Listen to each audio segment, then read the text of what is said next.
Mark these words. Spurs will be the breakout team of the season to come. And frankly, they could also be the burnout team of the season to come. And both those sentences aren't really all that revolutionary when coming to A, Antonio Conte, B, Spurs, and C, buying lots of players or spending the most, at least so far in this transfer window.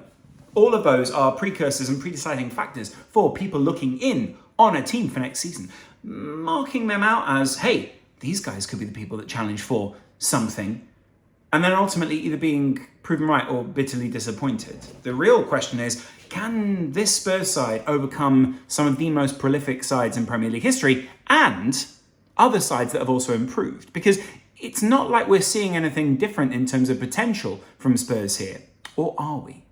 Previous seasons, we saw Mauricio Pochettino take his side to very good heights. We maybe didn't have the pre-deciding factors and we didn't have a lot of those precursors that we often identify as, these are challenging guys. And maybe we were right with that because we didn't have that same feeling that we have from Mauricio Pochettino around Antonio Conte. His track record was very different. Antonio Conte, of course, comes with an incredible track record, and an incredible track record of, that's right, success as well. But alongside that, Antonio Conte has a different challenge to the one that Mauricio Pochettino had, right?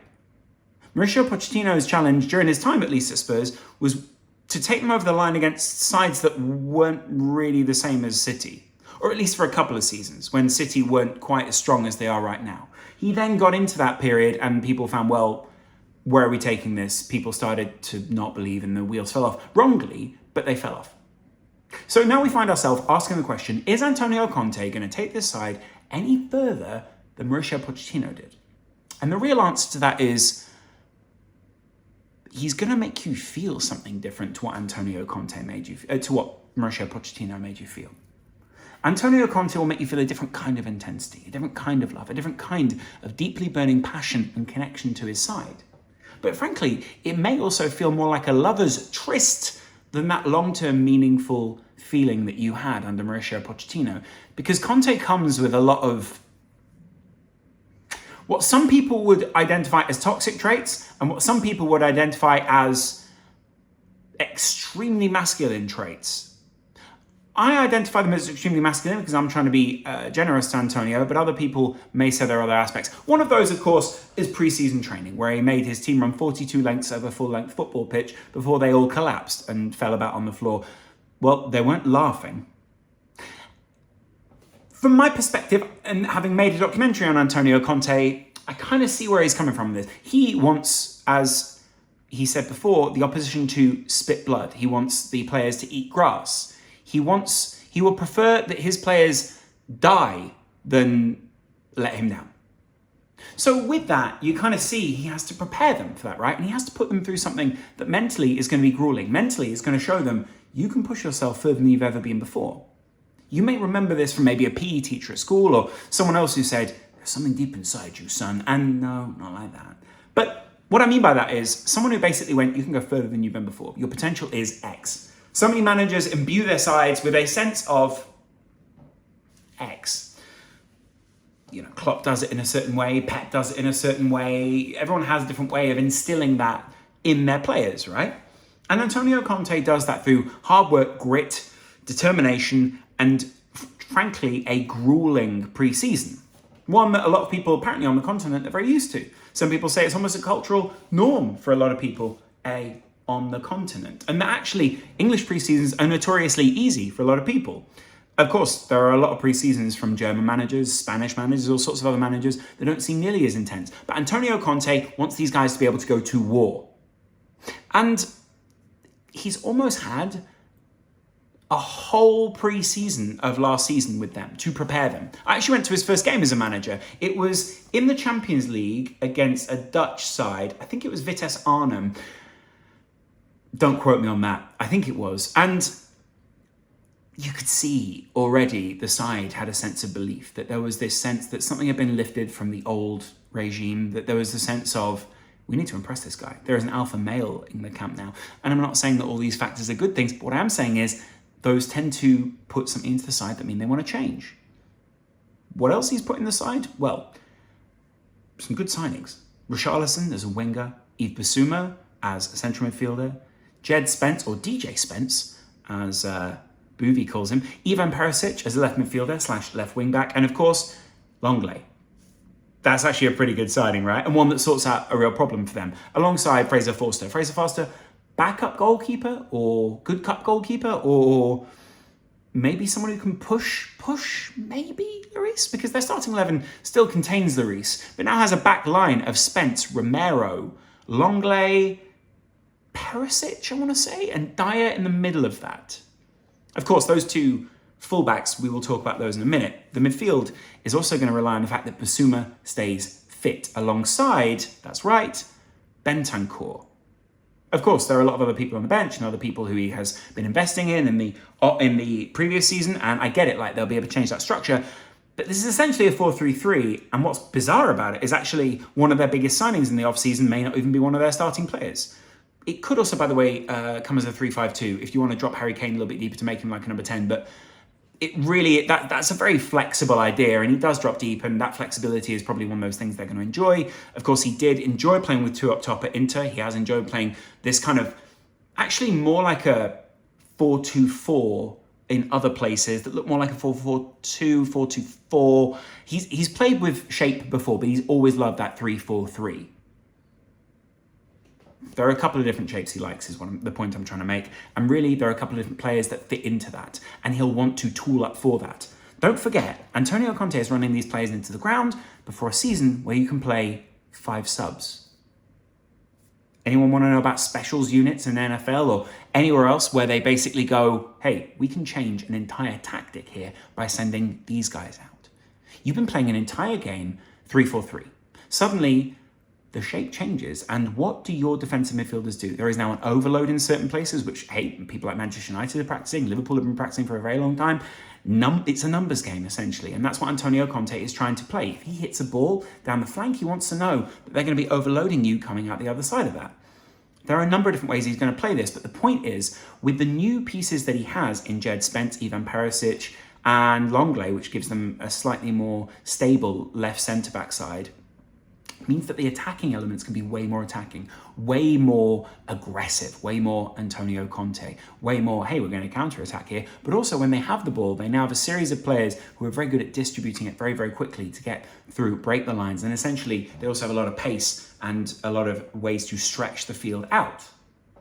He kind of had that before, but he didn't quite have the technical proficiency. He also didn't quite have the aggression, and he didn't quite have the Conte elements that maybe Victor Moses felt or that other players have felt in the past, which really benefited the side.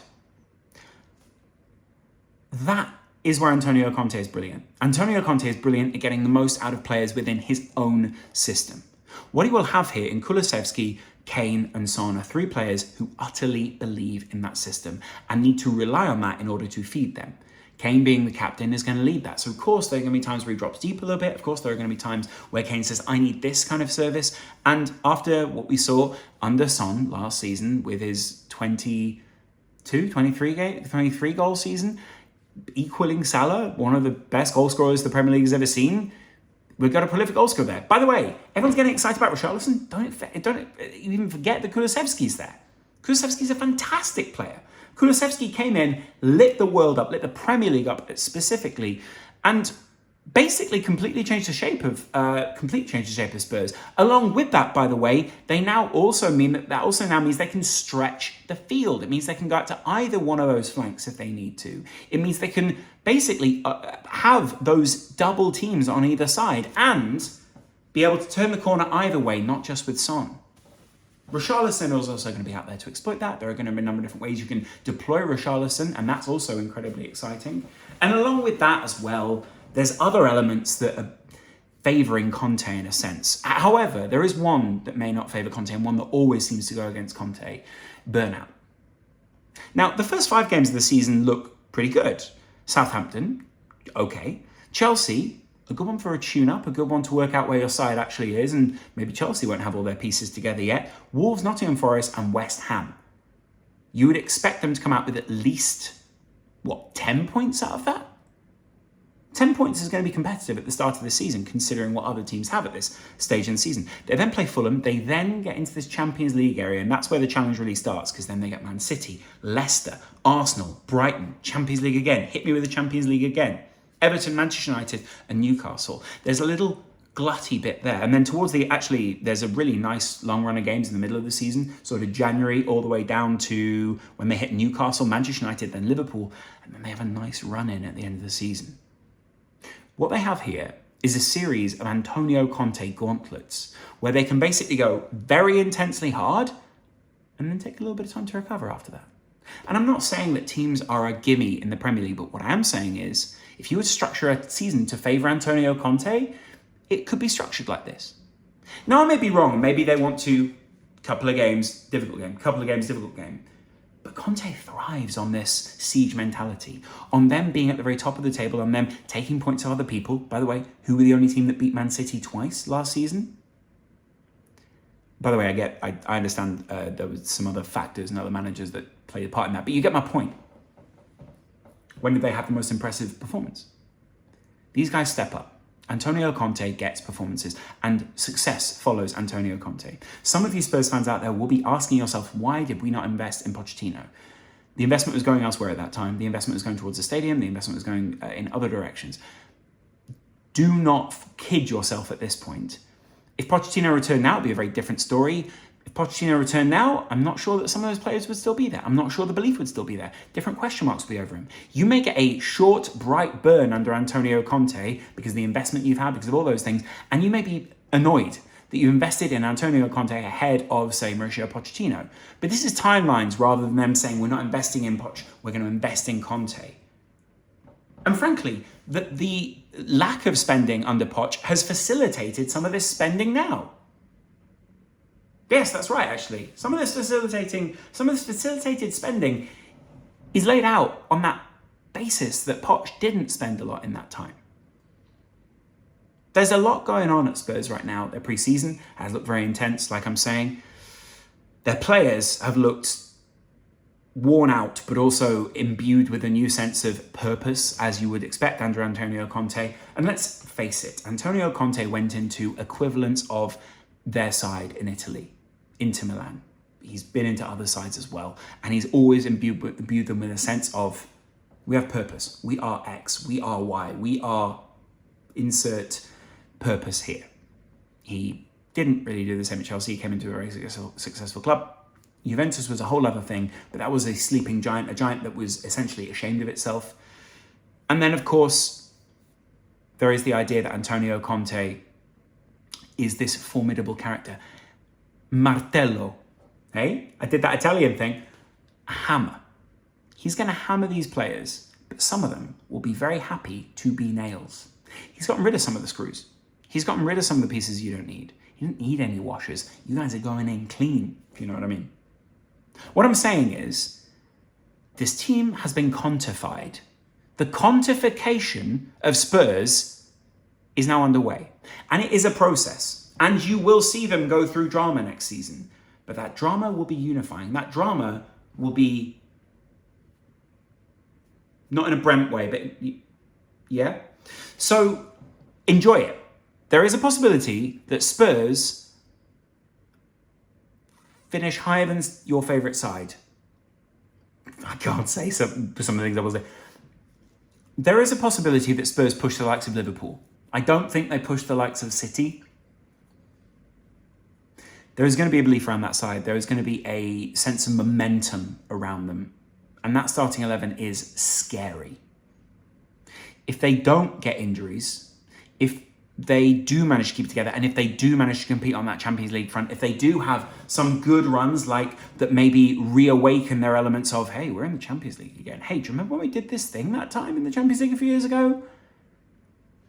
These are all validating factors that show that Spurs are at the top, that Spurs are validated, that Spurs are worthy of being there. And the signings, yeah, they kind of back that up. I get it. I'm a massive Antonio Conte fan. You guys are probably shaking your heads at home. You're probably saying, this is still Spurs. They're super Spursy. Conte does special things. Getting fourth was one of those. Let me know what you guys think in the comments below. I'd be interested to know whether you are into this idea of Antonio Conte as the extreme, brilliant, mercurial guy that I know he is. Is it possible that Antonio Conte takes Spurs, dare I say it, to push City? Let me know in the comments below. I'm not saying it's a two-way tie, but Spurs are going to mix things up. And that starting 11 that I'm looking at right there is good. And that run of fixtures for 38 games, yeah, it's good. I've not seen the Champions League draw, obviously, although we probably could find it out now. I'm joking. And obviously they will burn out at some point. It's just how they get through that. By the way, if they're spending it over, nail it on with Conte. I do kind of fancy them for a cup, but I really think his ego is going to push them in the league. And I really think his ego is going to push them on the continent, where Conte knows that some other people are going to be watching. God, I hope they get someone from Serie A in their group. This is going to be a great season. I'm going to do more like this. Let me know in the comments below, because I will be doing a follow-up video on all of the London clubs at some point. And I'm really, as always, enjoying Antonio Conte. I hope you guys are too. See you guys later. Enjoy your day.